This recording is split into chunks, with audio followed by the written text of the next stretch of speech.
Doğa etmek mevretde. Hükmen eşittirmeli, açıklap, Türkmen iliminin bir bilmeli yağdayları var, inşallah hizmetine de yetirer. İnni Uhud mereketi takriben tamam oldu diyamali. Bir şehitler caylama galli. Ondan meylek Resulullah'dan atını minip uğrayacak Medine-i Münevvere'ye kaşın. Yönü ondan meri. Peygamberimiz sallallahu aleyhi ve sellem tamam kafirladı inni uğradı. Sahabalarına aydıptır. İstevu hatta usniye alallahi azze ve celle. Ey sahabalarım, namazda tek duruşunuz yanık men idimde doğruca durun deyiptir. Edil namazda tek duruluşu hali doğruca tek tutun men idimde deyiptir. Ohum tamam sahabalar Resulullah'ın idine tek tutupturlar. Aynı namazda duracak yali var. Ohum Peygamberimiz lab ahir fesih dili bilen Kur'an-ı Kerim'den sonra fesihterin dil Resulullah'ın mübarek doğduğunun arasından çıkan keple. Açık pur mana çoğup duran yürekten çıkan kepler. Ohum tamam sahabaların idine geçirip kıbla kaşın bakıp dua etmeyene dürüptür. Duasının başında Allahümme lekel hamdu kulluh. Hudaya tamam evgi, tamam evmek, tamam şükür, tamam azamat, tamam edip fakat halis senin içindir deyiptir. Oham idinden qisqarak aydayin her gaysından. On idinden aydıptır. Allahümme la qabide lima basatta ve la basita lima qabazta ve la mu'tiye lima mena'ta ve la mani'a lima a'tayta. Hudaya sen bir zada yığnayın neysen onu çözüp açsan bolmaz deyiptir. Hudaya sen bir zada yazıp koyayın neysen onu yığnap başarayan bolmaz deyiptir. Hudaya sen bir zada bereyin neysen onu evine geçip başaran bolmaz. Hudaya sen verecek değerliysen onu üyüşürüp alıp başaran bolmaz deyiptir. Özünün nihayet kudreti imanı bağdığını aydıptır. Hudaya hamdaydandan sonra onun idinden dua ediptir. Allahümme ebsut aleyna min berakatika ve rahmetika ve fadlika. Hudaya bizim üstümüze rahmetinden dök, bereketinden dök, lütfundan dök, fazlından dök bizim üstümüze deyiptir. Onun idinden dua ediptir. Allahümme inni es'aluka en na'imen muqime. Hudaya senden biz cennet dileyasiptir. Hudaya biz senin biheşt dileyasiptir. Türkmen uçma diye. Biz senin uçma dileyasiptir. Onun idinden dileyaptir. Allahümme habbib ileynel imane ve zeyyinhu fi kulubina. Ey Müslümanlar!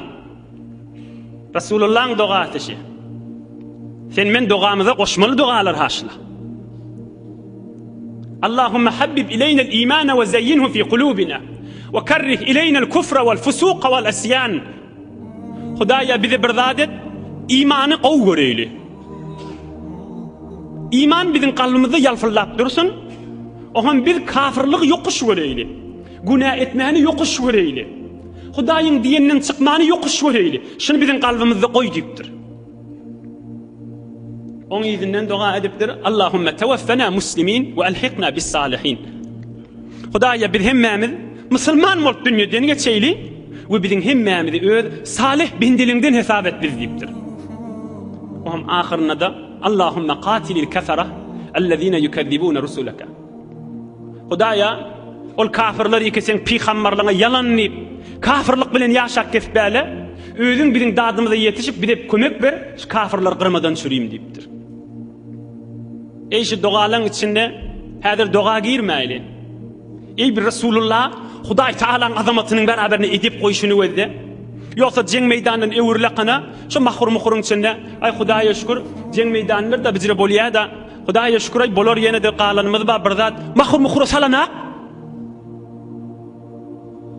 Huday Teala'nın beraberine etcek duasını ve etcek Hudaya şükredecek deyip namazı tep duruşuyana ovudulluya sahabalarını edebi üretiye yerdeki ve göğündeki tamam mahlukatları edebi üretiye İnniden son sen men yanak inni kilecek Müslümanları edebi üretiye istevu deyiptir.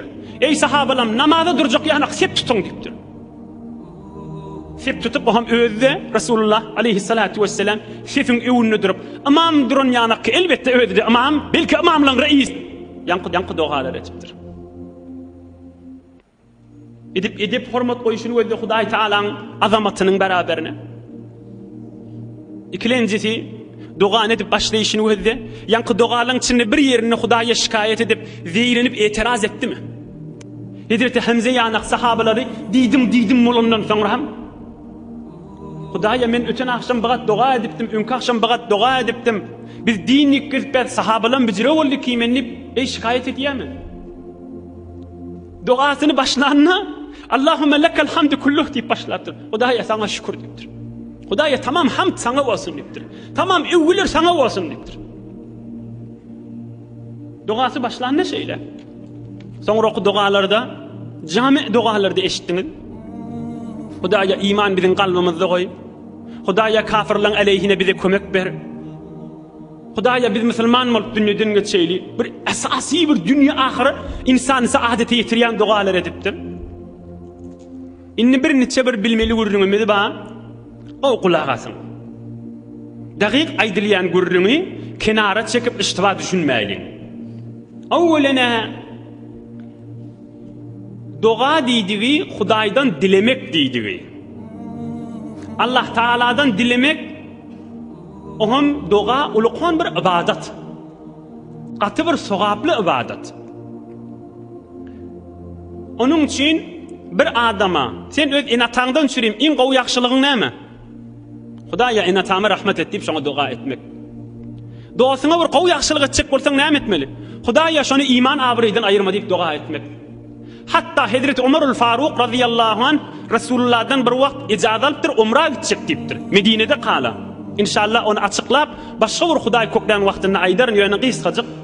Şonna Hazreti Ömer ugrap Mekke ugranyny umra barýaka Resulullah jan aýtdyr. Ey Ömer diýipdir.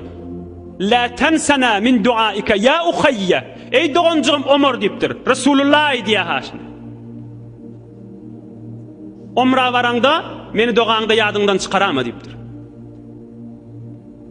Mekke-i Mukarrama bar ibad edende umra edende men dogaňda ýadyňdan çykarama diýipdir. Eşrikna fi duaika.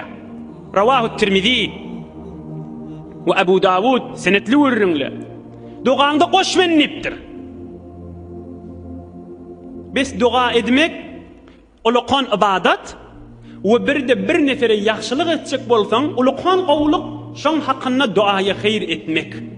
Bula bir belli zatdy. Emma türkmen ilmi, türkmenin öz ulukhan wiҗigisi, ihlasy bitin, ata-babamyň dünýä boýunça bilinýär. Musulman imanlygyna gaýym, hukuksyz bir garabagryň milletdigi. Ýöne müteassifana doga etmekde zaif millet. Hassa şu zamanna kan milletin içinde görýär, bir adam doga etmeli bolsa, özü doga etmäni fakat falan ahun, falan işan, falan sofi, ya falan pir, ya falan qari, fakat şoňa doga etdirmeli, özü de Hudaýdan dilimille ýanyk bir bernamasy bar ýaşaýşynda. Şular dinimiziň içinde ýoklar. Sahabalar hatta Resulullah birivini doga bolun, dogada bolun diýenmişdikler. Emma özleri giýje unniyet Hudaýdan dileýänmişdikler. Yani bir toforlu dağı hiç doga etmeýärler.